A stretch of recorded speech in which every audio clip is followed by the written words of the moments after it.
Elon Musk's access to government seems to know no end, meaning that in Amnesty's opinion, the Trump administration is opening the door to corporate capture of state power, and with it, an era of rampant corruption, disinformation, and impunity.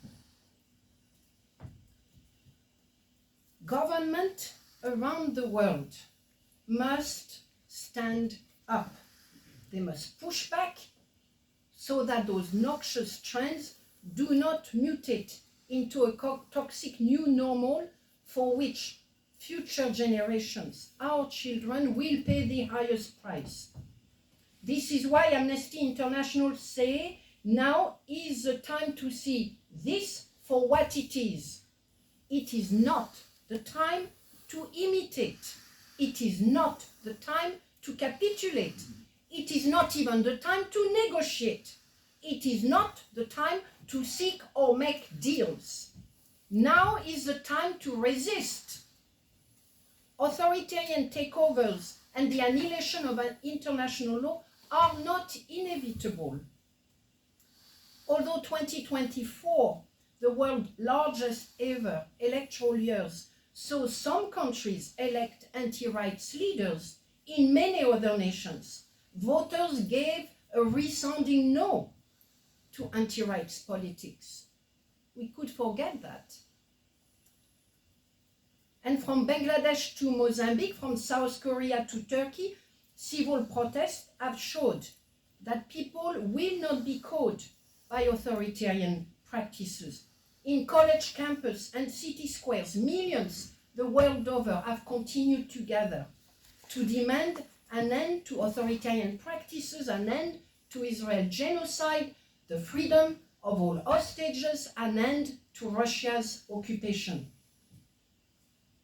And also, although several powerful states worked to obliterate what remains of international rule-based order, justice bodies and initiatives pushed for accountability at the highest level. Let's not forget that either.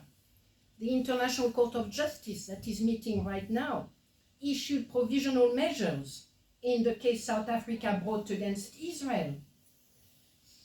The UN took an important step towards a vital treaty on crimes against humanity. States such as Belgium and Spain complied with call to suspend arms export to Israel. And let's not forget that the vast majority of governments around the world have taken a stand against Israel's genocide of Palestinians.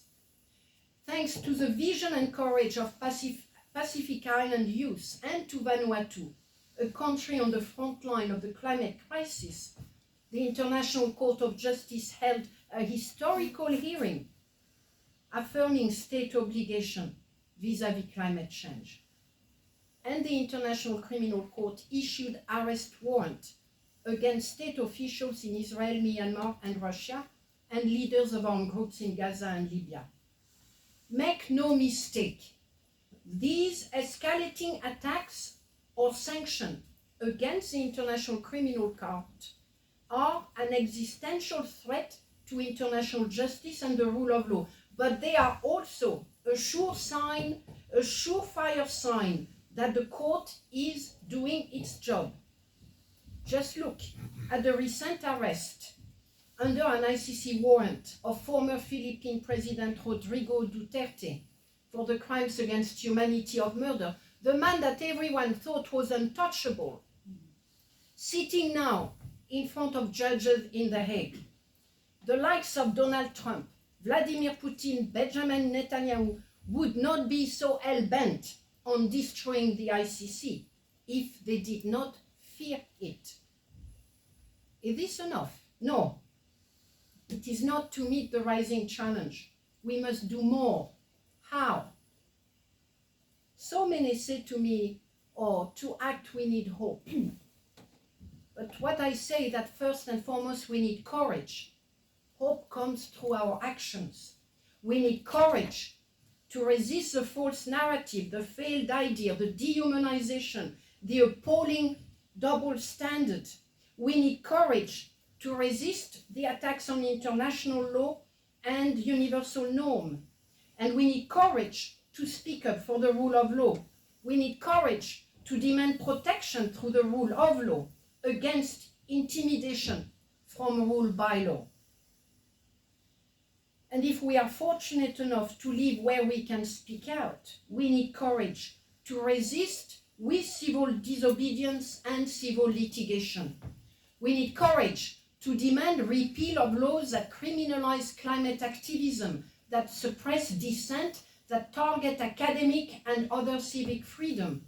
We need courage to reject publicly, loudly discrimination, bigotry and hate, both on and offline. And we need our government and leaders, political leaders, intellectual leaders, moral leaders, to be courageous. We demand that they be courageous.